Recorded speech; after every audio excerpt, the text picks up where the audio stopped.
bei der Post.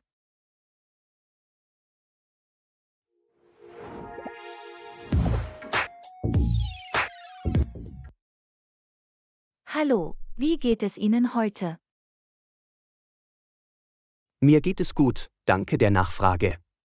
Wie kann ich Ihnen helfen? Ich möchte dieses Paket verschicken. Kein Problem. Haben Sie schon eine Adresse und das Porto vorbereitet? Ja, hier ist die Adresse und das Porto habe ich auch hier. Sehr gut. Das Porto beträgt 5,99 €. Möchten Sie das Paket versichert versenden? Ja, bitte. Alles klar. Hier ist Ihre Quittung und die Sendungsverfolgungsnummer.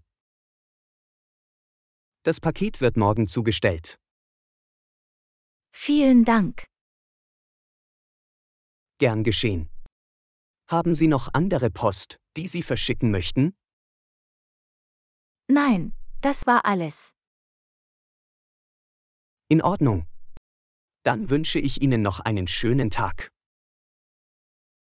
Ihnen auch, vielen Dank. Auf Wiedersehen. Auf Wiedersehen.